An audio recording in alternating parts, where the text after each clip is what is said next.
everyone, and welcome back to another episode of the Very Cold Lasagna podcast, your filthy casual place for all those filthy casual takes on the world of sports. I am your host, Dylan Lasagna. This is episode number 147 of this icy yet spicy podcast. Today, we got a good show for you all because we're going back into the deepest and coldest depths of the freezer here on Very Cold Lasagna and grabbing that old icebox yet again for another retro review here on the podcast. And this isn't just not another retro review. No, it's a retro review commemorating the 25th anniversary of this certain event that took place on June 28th, 1998. And what is that event? Well, most of you remember it for this one particular wrestling match that took place, and the one particular moment in that match that went viral eventually when the internet became even more mainstream and transcendent. And we'll get there when we get there. But this event in particular that I'm talking about is none other than the WWE, or as they called it at the time, the WWF King of the Ring. The 1998 event, WWF King of the Ring. Most of you remember this event notably for that one match alone and that one big moment that happened in that match. But I also remember that too. That was one of my earliest moments, my earliest what the hell moments as a wrestling fan growing up. But in commemoration of this 25th anniversary for King of the Ring 1998, I decided to go back and rewatch the entire event, the entire pay-per-view card for this event. So that's what we're doing here in this episode, here in this retro review episode of Very Cold Lasagna. Now, before we get into my retro review of King of the Ring 1998, so a little bit of housekeeping before we get started. So you can always follow me on social media, on Twitter and Instagram at Very Cold Lasagna. If you're listening to this on audio, for my listeners out there, you always rate and review the show, whether you're listening to this on Spotify or Apple Podcasts, wherever you get your podcasts. Just leave a review, rate the show 1 to 5 stars. It always helps me give some feedback and helps me find ways to improve the show. And if you're listening to this on YouTube or watching me on YouTube, like, comment, share, subscribe, all that good stuff on the YouTube side of things. We're making a lot of positive momentum. Not sure how legit it is, but nonetheless, it's good to see. And for all the feedback that is on the YouTube side as well, keep it coming. Keep it coming. And some announcements. We are starting NFL season preview month just very soon, this Saturday on July 1st. So in other words, NFL coverage is coming back to the podcast. So whether it's on the YouTube channel or on audio platforms, for all my NFL fans out there, or even the non-NFL fans out there, NFL coverage, you're getting it back here on Very Cold Lasagna for all my filthy casual fans out there. So we're going to be covering all 32 teams in the NFL in preparation for the 2023 NFL season that's starting in a little over 2 months. So yeah, there's that. And then for all my wrestling fans out there, don't fret. I'm not completely abandoning wrestling coverage again like I did last year. That just means that, as I mentioned in my last Raw SmackDown video on my YouTube channel, I'm just going to put a little bit on a hiatus, a little bit of a break because of NFL season preview month. And I can't really find a place where I can like upload it without, making it a total mess on my upload schedule for season preview month. But I did want to commit at least a Money in the Bank review, which is happening the same day as I literally start NFL season preview month. So NFL season preview month 2023 starts this Saturday. And then for my wrestling fans out there, you will get a Money in the Bank 2023 review. I will be watching that show as well. I'm kind of excited for that show. And I hope you are too. So that's this coming Saturday. So yeah, those are your announcements. Always share and follow the show for Very Cold Lasagna. And keep the feedback coming, guys. Let's keep the show growing. Keep expanding the show. Do what you can. Let's get into the topic of the day for the show. And that is, obviously, bringing back the old Icebox and doing another retro review. And this one is commemorating the 25th anniversary of the WWF King of the Ring 1998 event. So this took place June 28th, 1998, exactly on this day. It took place in Pittsburgh, Pennsylvania, in the Civic Arena. I think Jim Ross called it the ice dome, or whatever, the igloo. Yeah, that's what he called it, the igloo. It is now demolished, so it's no longer a thing in Pittsburgh. The King of the Ring tournament, by this point, it was like an NBA bracket, but for this King of the Ring tournament, it didn't really have like the luster it had at the time, because, well, at the time it didn't have a prize other than, it being a crown, and it normally it's supposed to elevate, whoever's going to be that next star for the WWE. It elevated people like Triple H, Stone Cold Steve Austin, Bret Hart. I mean, at the time, they weren't, for this event in particular, they didn't really heavily promote it as much. They had qualifying matches, and then they had the first round literally start on the Monday Night Raw prior to the pay-per-view. So, yeah, this event was called King of the Ring, but the one gripe I did have with this event is that they didn't really have their priorities straight with the actual theme of the pay-per-view. So, hence, they had the semifinals and the finals on the 12th annual King of the Ring tournament on this show. And speaking of which, it didn't exactly have a prize at the time, other than it being a crown. And spoiler alert, the winner didn't even get the crown, at all. It was kind of weird how they had that.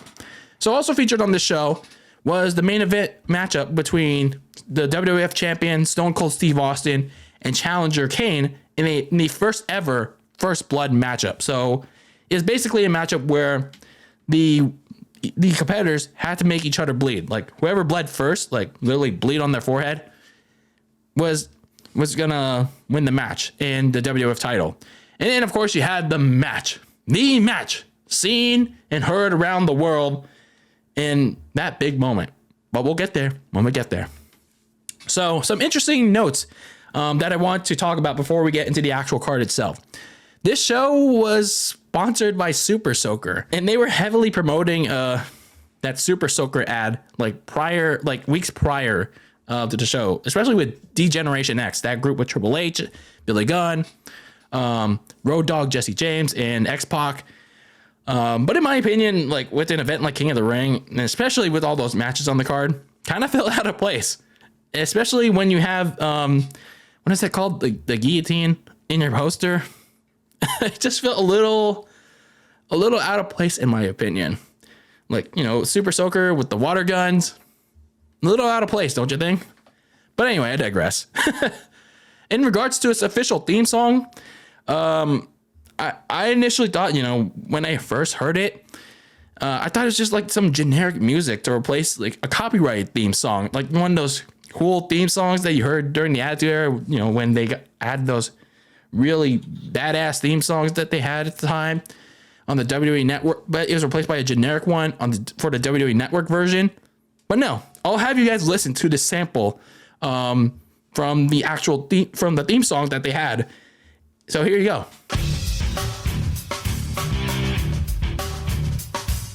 So this song, titled Trash Talk, is the actual theme song of the show. So shit. That was I totally did not expect that. That was the actual theme song for that show. So I don't know. No disrespect for the simplicity at the time, but just like with the Super Soaker ad, it was just kind of weird. It just didn't fit the theme at all. I mean, sure, like the theme song is not everything and all that, but it just felt weird. It just didn't fit. It's like a minor thing, but it just did not fit. I'm sorry. I'm sorry. So we get to the actual show itself. Jim Ross, Jerry Lawler welcoming everyone to the WWF King of the Ring. And you saw how excited everyone was at that time. Compare that to now with WWE and AEW events now. These kind of events really made you excited. With all the crowd signs and all that. Like, holy shit. It felt like you really wanted to be there. And especially with that Hell in a Cell structure over there, it's like, oh shit, spoiler alert. But oh well. We'll get there when we get there and explain why that was there. But there you go. So we get into the opening matchup of the show, the Headbangers, Mosh and Thrasher, and then the WWF Light Heavyweight Champion, Taka Michinoku, going up against Kaien Tai, which had Fuganaki, Manstio, and Dick Togo. So a little bit of side notes for some of these competitors. Mosh and Thrasher, the Headbangers, it was basically a gimmick of being metalhead. So in other words, fans of heavy metal music. And they wore skirts to the ring because, they thought that real men wore skirts. So that was basically their gimmick. For Taka Michinoku, he was the first ever WWF Light Heavyweight Champion. He was one of their big popular mid-carders at the time. So, he was a pretty decent wrestler. And he was one of the solid names in the mid-card. Meanwhile, for the heel trio, Kaien Tai, sorry.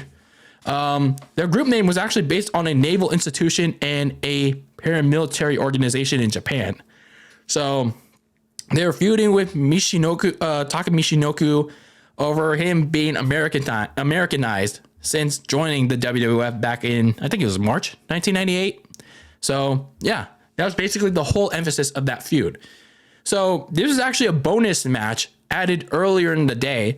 Yet I gotta be honest, this opening match was actually not bad. It was actually pretty good. And the fans were actually into this. They were actually excited to see the Headbangers and Taka Michinoku in there, and they were actually booing the heels Kaien Tai. So that was actually a fun opening matchup, and it was clear that both teams had a lot of team chemistry with each other. Clean double team and triple team moves were executed. And like I said, people got really excited when Taka tagged in both of the Headbangers, and the referee was like, wait, you tagged both of them in? Hey, you can't do that, man. And then things completely spiraled out of control, and the good guys would win the matchup when they hit a triple team move on Funaki, and then Michinoku hit a Michinoku driver on Funaki, and yeah, the good guys won. So that was a fun opening matchup. And what hopefully was going to be a good pay-per-view for the night. So then out came Sable. A lot of people knew Sable at the time, oh shit, you know what. So Sable came out to introduce Vince McMahon. But before he spoke, Patterson decided to be a dumbass and make an ass out of himself by slapping Sable's ass. I mean, I'm sorry, who wouldn't, but you don't do it out there live in front of television. And of course, as expected, he gets slapped for it. And then we get to the actual business. Vince McMahon goes on to speak about the main event of the night, the First Blood WWF title match, and how there would be disappointment by the fact that the fans wouldn't see Kane setting himself on fire, and how Austin would lose the WWF Championship. Just like how fans were disappointments to their parents, and how they would blame them for their failures. As much as we brag on Vince McMahon for, ripping up scripts, changing the shows, and doing all this bad shit in real life or to the shows, you have to admit, there would be no Vince McMahon without Hulk, without the WWF. There would be no WWF without Vince McMahon or Hulk Hogan, all this shit. And this is kind of another case with that. Vince's promos back then were very fitting of his character, yet he's right. It's kind of like life advice. This was another one of those Vince McMahon promos that were life advice. So it's shit. And this was another example of, like I said, there'd be no WWF. There would be actually no pro wrestling without Vince McMahon. So just saying. So anyway, we get to the next matchup, which is actually one of the two King of the Ring semi-final tournament matchups. So we had Ken Shamrock going up against... Oh, God. Jeff. Jarrett. Jeff Double J. Jarrett. So before there was the Hall of WWA Jarrett, before there was TNA, And then before there was even the return of WCWJ, there was only one country singer, Double J, in the WWF in 1998. But even on its 25th anniversary, we have to rightfully so. Meanwhile, Ken Shamrock, former MMA superstar, was looking to notch his first accomplishment since arriving in the WWF in 1997. He arrived back when he was the special guest enforcer for the Bret Hart and Stone Cold Steve Austin matchup at WrestleMania 13. And, he's been having these various feuds since then. But he was looking to accomplish something, and that was by winning the King of the Ring tournament. So for this matchup, it was mostly dominated by Ken Shamrock, even when Jeff Jarrett frequently targeted his ankle. He hit a not so great hurricanrana because Jarrett nearly landed on his head before quickly making Double J rightfully tap out to the ankle lock. So get your freaking 10,000 not sold guitars out of here, Double J. So it was a fine matchup. Short. That was pretty much all the Attitude Era matchups, which, justifiably so. But you can clearly see that the most dangerous man was booked to win this match convincingly. So, again, not a bad decision, but, it was so-so. So we again get the next King of the Ring semifinal matchup with The Rock going up against a former MMA fighter and amateur wrestler in Dan Severn. So a little bit of side notes on this matchup. The Rock was still the leader of the Nation of the Domination stable during this time in 1998, and he was also the Intercontinental Champion. But despite still being a heel, slowly and surely, despite all the Rocky sucks chants as well, his popularity was increasing. And obviously was after this point, it would. Meanwhile, Dan Severn, like I said, former well-known MMA fighter and amateur wrestler, and actually one of the pioneers of the early UFC days. And he decided to bring his skills into the WWF, including bringing the Hurt onto Nation of Domination member D'Lo Brown in their King of the Ring qualifying matchup. And I think Mark Henry as well in the first round matchup. So when you get to this matchup, it actually wasn't that great. Severn's amateur wrestling background didn't mesh well with The Rock's trying to be a heel and all that. Led to a couple sloppy spots throughout the match, but at least led to a good ending for the finish. You saw D'Lo Brown get his revenge on Severn with a chest-plated frog splash while the referee was distracted with the Godfather and Mark Henry, as The Rock advanced to face Ken Shamrock in the King of the Ring finals later tonight. So yeah, it wasn't exactly a great matchup, but the finish was all right because it led to D'Lo Brown getting some revenge on Severn, so it was okay. So then we get the weirdest match of the night.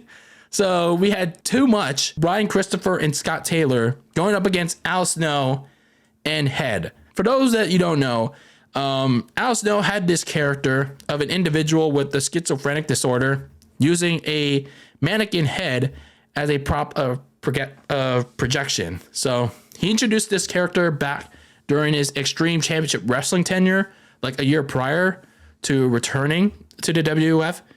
And yeah, that was pretty much what led to this.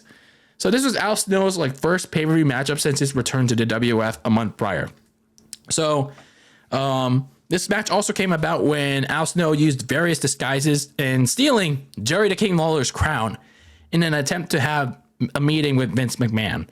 I'm not sure what exactly it was for, but he wanted that meeting so badly. So if Al Snow and Head could beat Too Much, Al would get his meeting that he desperately wanted. So before the match even began, the odds would be stacked even further against Al Snow when it was revealed at the last moment Jerry Lawler was assigned as the special guest referee. So basically it became a total 3-on-1 handicap match for him, as if it was already bad enough for Al Snow.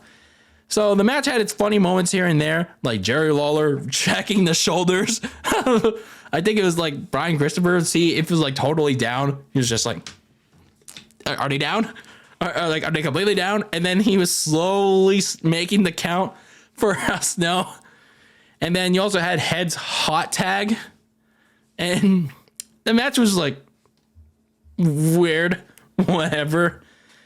At the finish, though, was actually creative. I like the finish because Jerry Lawler actually got out of the ring. And Jim Ross was like, what are you doing here? You should be in the ring.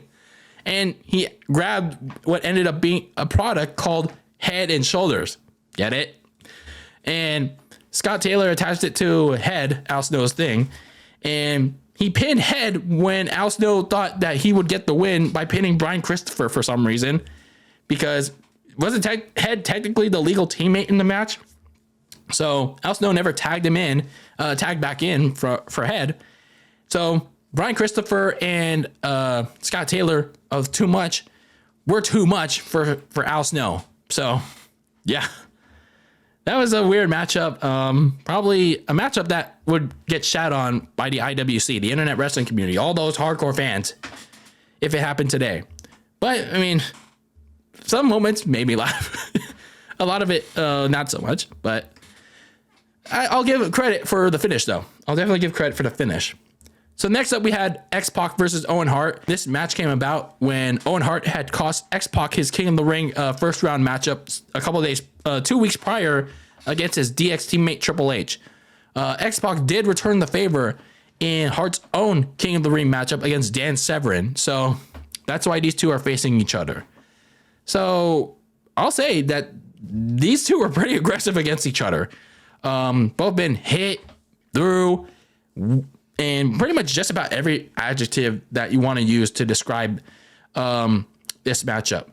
It's probably not a matchup that I'm going to remember, but I'd say it's pretty solid because it's like they really hate each other. Now, keep in mind that D-Generation X and the Nation of Domination were feuding with each other during the time, so it makes plenty of sense why X-Pac and Owen Hart were really hating on each other in storyline context, of course. So the finish saw like some shenanigans, of course. So you saw X-Pac take a weird spill to the outside. Mark Henry came out and like completely crushed X-Pac like a bug with like a splash.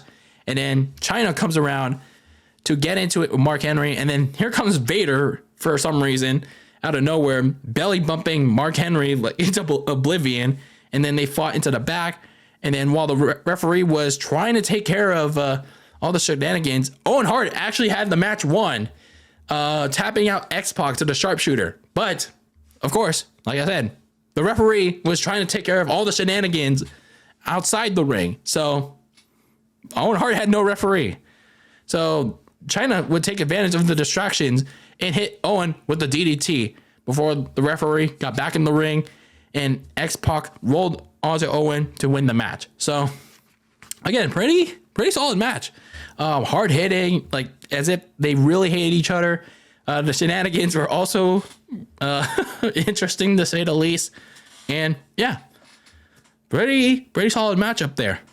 So after that, we get a Paul Bearer promo. He came out to talk about how he would be the father and manager of their new WWF champion, Kane. A pretty basic promo from him, so yeah, nothing much else to say. So then we get a second of two bonus matches that was added earlier in the day, and that was the WWF Tag Team Champions, the New Age Outlaws, Billy Gunn and Road Dogg, taking on the Midnight Express, Bodacious Bart and Bombastic Bob, accompanied by one Jim Cornette. For the Midnight Express, a little bit of a side note, they were actually one of many, I'm not sure what you say, like one of many like tandems or lineages in that long history since 1980. But this one only lasted a couple of months, according to Jim Cornette, and he considers it non-canon. So like it doesn't really exist in their history. They also possessed the NWA World Tag Team titles, but only the WWF titles were on the line. So it was a solid tag team matchup. And honestly, it served as a reminder that you don't need to have a million spots in whether it's a tag team matchup or a regular singles matchup. Just good double team moves that go with the flow in the ring. My one pet peeve with this matchup, though, was Jim Ross and Jerry the King Lawler just constantly talking about the cell matchup that was going to take place later on in the night for like more than half of this match. I mean, I get it. It's a bonus match. Like, you don't really have much else to say, but it's like kind of focus on what's going on in the ring. Like briefly mention like the big main event matches that are going to happen, but it's like try to say something about this. That's kind of like my big pet peeve with this bonus match. So Jim Cornette did get involved towards the end by hitting Billy Gunn with the NWA Tag Team title with the referee distracted. He managed to kick out. The second time he tried to do it, he didn't notice China behind him, and he got low blowed for his troubles. So the Outlaws would hit Bombastic Bob, throwing him up onto the top rope. That would knock him out for some reason. Yeah, you had those kind of finishes. And yeah, that would get the 3 count, and the New Age Outlaws retain their title. That was kind of I gotta be honest, that was kind of a weird and also kind of lame finish to what was a decent tag team matchup. Yeah, I mean, again, it's kind of like one of those finishes at the time, but yeah, I wasn't feeling that finish. Just literally throwing him onto the top rope. Maybe like Whiplash that knocked him out. I don't know. But either way, not exactly a fan of that finish right there. So anyway, New Age Outlaws retained the tag team titles, but decent match. Just didn't like the finish. So next up, you had Ken Shamrock going up against The Rock in the 1998 King of the Ring Finals. European champion Triple H and China once again came back out for the third time that night and like really felt like minutes. They were on commentary. And funny thing, China actually ended up joining the Spanish commentary team a little later on and actually, spoke some Spanish. So that was pretty cool. To further heighten the feud between DX and the Nation of Domination, The Rock would talk trash to Triple H, and Triple H spat some water in his face, and The Rock would pie face him back. So it's kind of funny how Triple H was pissed by The Rock pie facing him back in retaliation when Triple H was clearly the one that spat water in his face first. So it's like funny how he was like pissed off when he was clearly being the instigator in that. So anyway, the match was okay. The match was actually like pretty slow to start.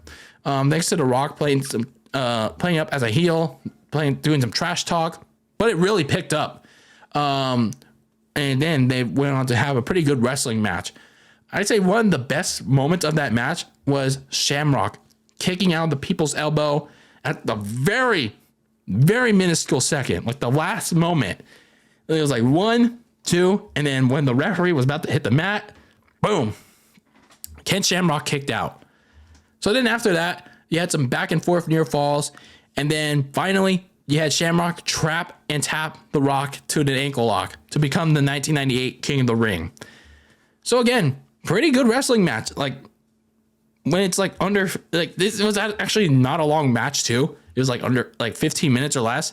But when you have things like simple down, it actually ended up being a pretty good matchup. And this actually one of those like I don't say underrated, but it's like ones that don't really look as much. Unfortunately for Ken Shamrock though, it didn't really amount to much because he went on to have nothing feuds again in the mid card, and then a year later he went on to resume his MMA career. So unfortunate, a little unfortunate for Ken Shamrock. Now we get to the big main event matchups, and then now we first talk about the big matchup and why that structure is there. The Undertaker versus Mankind inside Hell in a Cell. Yes, the matchup that everyone talks about. The matchup that made this event famous. The matchup that pretty much makes one of the matchups that makes pro wrestling famous. So, I don't know. I could go on and on about so many adjectives with this matchup. But it's better to like try to explain like how we even got to this point for people that don't even know about it. So that being said, let's talk about it. So a little bit of pre-match notes, like a pre-match side notes with this one. So both Undertaker and Mankind, they previously feuded before when Mick Foley first came into the WWF in April 1996 as Mankind. They had a couple of matchups at King of the Ring and SummerSlam and Survivor Series of that year. And then, yeah, after that, a couple years later, we're at this point, 1998, Foley feuded with Stone Cold Steve Austin after WrestleMania 14 for the WWF title as his other persona, Dude Love. Mick Foley reverted back to his Mankind one to resume his feud with The Undertaker. Reason being is that when Foley had his WWF title match against Austin at the previous pay-per-view Over the Edge, Undertaker, he quote unquote costed Foley his matchup with Austin because Undertaker was technically the special guest enforcer and he wanted a fair matchup, which hurt the presence of Vince McMahon's stooges, Pat Patterson and Gerald Briscoe, who were also assigned roles to that matchup. So Foley would later retaliate by costing The Undertaker his number one contenders matchup against Kane a week later on Raw.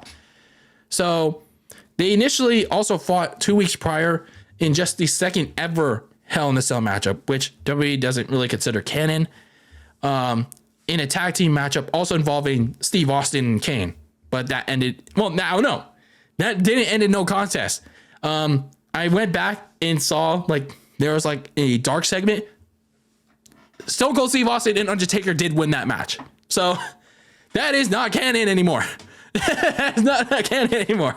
So they did win the second ever Hell in a Cell matchup. So just pointing out there. So anyway, that led to this third Hell in a Cell matchup.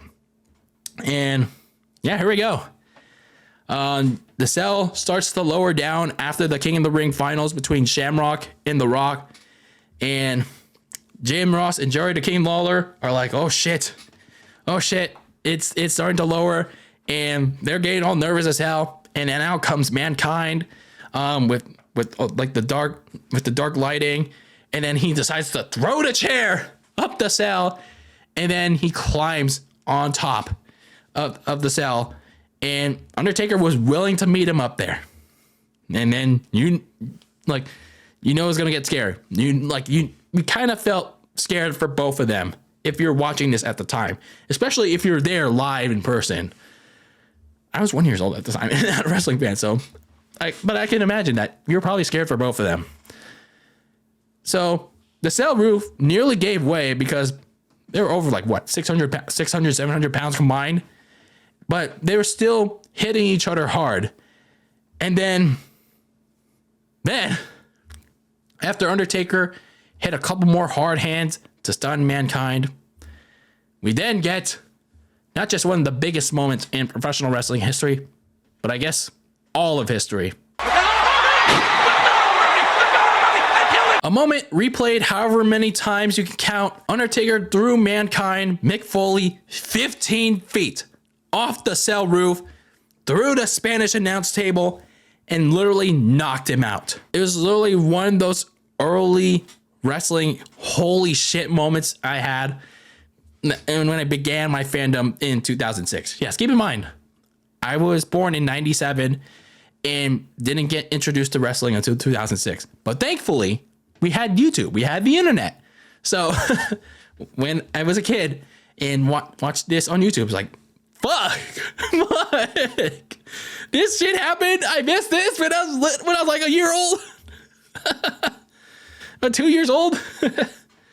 So Undertaker just even throwing Mankind from that large of a height, 15 feet, that's no joke. And then JR's one of his most iconic calls, if not the most iconic call of his career. Like, good God Almighty, he killed him. First God is my witness, he is broken in half. That was just unbelievable. It was like they didn't know what was gonna happen. Like, especially Jim Ross. Like, I don't think he knew what was gonna happen there. It's like, fuck. Like, it's like so surreal. Like, when I first watched that. So the match was stopped momentarily. Medical personnel came out to tend to Foley And a little later, they even raised the cell back up. The Undertaker was still on the cell. So it is like they showed a lot of concern for Foley, and rightfully so. He just literally just fell. He literally just got thrown 15 feet off the cell. But Mankind, Mick Foley, didn't want to go out that way. His wrecked body defied the medics. He went straight back up the cell to fight the Undertaker like a madman. But then what happened next? The next big moment.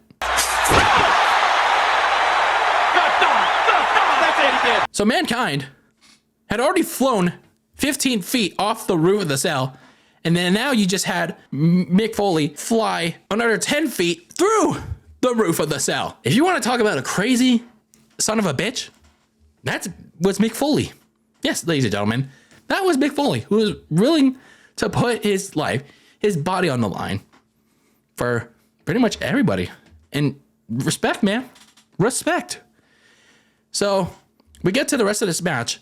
Undertaker refused any more stoppages afterwards. He chokeslammed Terry Funk, Mick Foley's best friend, and he went on to beat down Mankind even more as the rest of the match progressed inside the cell. But then Undertaker missed a suicide dive. He was busted open, and then the already broken down Mick Foley rallied. He tried to rally, attempted to win this match with his best shot, but Undertaker kept kicking out. So desperate, Mankind brought out and spread out thumbtacks in the ring. I read that this was very rarely used in the WWF. This is like one of their first instances that they used thumbtacks. But whatever he had planned to use for that thumbtacks backfired. Undertaker dropped him into the tacks twice. The second one being a choke slam, and finished off a iconic Hell in a Cell match with an emphatic tombstone pile driver. Like, holy hell. Holy hell. This matchup. Now, I'll admit to you, I gotta say, this is the very first time I've watched this match in its entirety, outside of the big 2 moments of this match. Like, I kid you not. Like, I really kid you not. I out of all the years I've been a wrestling fan, I think, what has it been? Like 17 years now? Like, I have not watched this match in its entirety. Outside of its big moment, this 2 big moments. Like, the actual match itself, outside of it, it's still great. It is still great. Because, the intensity of the rivalry that Mankind and Undertaker had. I think, from what I read though, both Mankind and Undertaker did get injured during this match. Undertaker had an injured foot. Mankind had like multiple injuries, especially which was intensified even further with all the bumps he took. So that clearly hampered what they could have done during the match. It limited of what they could have done. So I thought it could have been even greater, but obviously these things happen. But still, they were able to tell the story that they wanted to tell in an effective manner. And in my opinion, that's all that mattered in the end. So the commentary was also masterful as well. And that's why I would say Jim Ross and Jerry Lawler are the best commentary duo in I don't know. I wouldn't say all sports history, but professional wrestling history. They played up the absolute horror they witnessed all night long and the concern they had for both of them. And it was justified here at every hardcore spot, and especially the big spots in this matchup. Especially Jim Ross, man. He was like, holy shit. That was amazing. And then I will admit, the spots definitely could have gone wrong. But Mick Foley, he deserves his flowers. Willing to take those risks that he did, just like he did during this career up to that point. Was it dangerous? Was it unnecessary? A lot of people will say that. But it was a defining part of not just Foley's persona and what he was willing to do. But eventually, it led to his rise to a main eventer in the later part of 1998 and most of 1999. Maybe even the later part of his career as well. Hell, he was able to even walk out of the ring on his own power afterwards, despite taking so much abuse. It's like I said, he's a tough ass son of a bitch. Like, How? So the Undertaker also equally deserves praise of his own. I mean, I also read, trying to do this review, he was very concerned about this, but he agreed. With reluctance that he was willing to do it with reluctance. That for Foley, man. And then, like I said, he deserves praise for showing the ruthlessness and toughness for his character. And yeah, his character would eventually take that ruthlessness and toughness for the better part of 1998 with this heel turn later on. And he also do whatever it takes to dismantle Foley. And, he also took some risky, but not as risky, obviously, spots throughout this match. So overall, this match will obviously be remembered for Foley getting thrown off the cell. And, it'd be the overall highlight for what this pay-per-view would be. But it'll also be remembered as the Hell in a Cell match that not just heightened both men's careers, but also the WWF even further into popularity, as they were still in that war with WCW. But this match just heightened themselves even further. Like, holy heck. But then you also forget there's still one more match to go. And that was the WWF title match between Stone Cold Steve Austin, the champion, going up against Undertaker's brother, or at least, on screen, Kane, in a first blood match. The first ever first blood match in the WWF. Some side notes going into this matchup. Stone Cold Steve Austin was still feuding with Mr. McMahon. The top story in the WWF at the time during the Attitude Era. McMahon was growing desperate after the previous pay-per-view, Over the Edge, to get the title off of Austin, who had held it since WrestleMania 14, which jump-started the Attitude Era, or at least kicked it off into full effect. As mentioned, Kane won a number one contenders match against The Undertaker to face Austin at King of the Ring, but just 6 days before, Kane raised the stakes. A first blood match, the first ever one, and he would set himself on fire if he lost. Like I said just moments ago, first ever first blood match in the WWF. But I also saw kind of interesting when I went back and saw the video package for this, because how in the world was Stone Cold Steve Austin going to make Kane bleed when Kane is literally wearing a red leather mask? Kind of interesting to note that. So maybe it was make Austin's job even harder. I don't know. That's kind of interesting. So for this match itself, it was pretty good as expected. Austin wasted no time going after Kane and trying to make him bleed, which literally was so hard to do. Like I said, Kane literally had a red mask on, but just minutes into the match, the Hell in a Cell structure suddenly lowered and nearly came back down and nearly killed Steve Austin. And Kane literally tried to murder Austin when the cell nearly got lowered deeper. So it puts Steve Austin at an even bigger disadvantage. Solid steel all around him, and every time he got his face thrown into it. So not good if you're Steve Austin with your bald head exposed. So the cell did get raised slightly back up, but both men were now brawling all over the entrance area. Vince McMahon was watching in the skybox in the arena. And then Austin, he was trying everything he could to bust Kane open, but like I said, the biggest disadvantage for Austin was Kane's biggest advantage, the mask. So later on, referee Earl Hebner was accidentally knocked out after Kane had whipped Austin into him, and shenanigans would ensue. But yet people will complain about Roman shenanigans, but not here. Moments later, Mankind somehow able to run despite taking a brutal ass beating from the match prior. He tried to interfere, but received a Stone Cold Stunner right away, and so did Kane, as the cell was lowered yet again. So The Undertaker then came out limping with a chair too, and both Austin and Undertaker tried a concerto on Mankind, but they failed because Undertaker accidentally struck Austin and his Mankind ducked from it. So you know what that led to? Austin bleeding. And eventually, as Earl Hebner was revived by The Undertaker with the gasoline tank. Despite Austin's last attempts to, cover up his blood and try to make Kane bleed. Earl Hebner eventually called the match in favor of Kane. So Kane is the new WWF champion, as Vince grinned evilly with an evil grin in the skybox as the show suddenly came to a close. I was like, damn, you rushed to the ending. Like, okay, that was kind of weird. So the match was good. It was a desperation fight to see who would make the other man bleed first. Nice to see the other two stories with Undertaker and Mankind intertwine, because that's what they had been doing the past couple of weeks going into that event.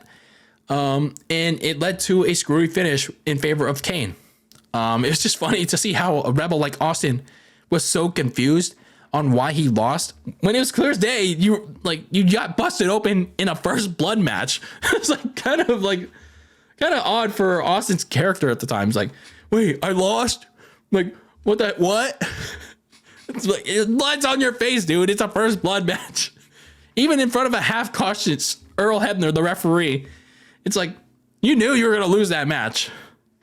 But all was right in the world for Steve Austin, as the next night on Raw, Steve Austin would win back the WWF title and eventually feud with both Kane and The Undertaker for the rest of the year, at least most of that year. So overall, with this pay-per-view, having watched the full show now, besides that one Hell in a Cell match with Undertaker and Mankind, and even then, I only watched that one moment before watching the full match with this show, I would still say it was a very solid pay-per-view, close to being a good pay-per-view. I liked the opening 6-man tag. It was a nice way to get the crowd going with the headbangers in Michinoku and Kaientai. But then they start to dwindle a bit with the rest of the undercard. Like, I was not really liking the flow of the show from there. But then they start to really pick back up with a couple good matches with the tag team title match. I really liked the King of the Ring finals with The Rock and Ken Shamrock. I think it's a matchup that doesn't get talked about as much. And, some people will say it's justified, but I really liked it. And then obviously you had the two main event matchups that stole the show. Some people will still say that the show will be remembered by the Hell in a Cell match between Undertaker and Mankind. And, justifiably so, because it became one of the most famous wrestling matches ever for the moment that Mick Foley got thrown off the cell. And, also it's famous for not just wrestling fans, but to people who don't even watch wrestling in general. You show Mankind getting thrown off the cell to someone and they'll instantly have the reaction of, what the fuck? Whether they saw it for the first time or the millionth time. But as for the entirety of the show itself, I'd say it was very solid. It was a very solid show. I just wish that the rest of the undercard was kind of flowed better. But overall, this pay-per-view, 25 years later, I'd say it's still it would be a very solid watch to go back and look at it. Besides that one match, besides that Hell in a Cell match, it's a very solid watch. So yeah, if you want to go back and watch 1998 King of the Ring, I would recommend it. I would recommend it besides the Hell in a Cell match. So yeah, if you're looking for something to watch that's not the Forbidden Door or the Forbidden Snore, I would watch, the 1998 WWF King of the Ring pay-per-view event. So yeah, what did you guys think? Did you ever go back and watch, or did you even watch in general the 1998 King of the Ring pay-per-view event?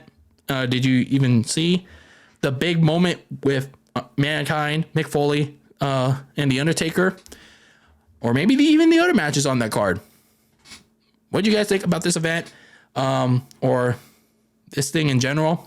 I'd love to know your thoughts, whether it's on social media or in the comments below on YouTube. Yeah, let's have a discussion on the 1998 King of the Ring pay-per-view event in its 25th anniversary. So, yeah, I'd love to know your thoughts on this.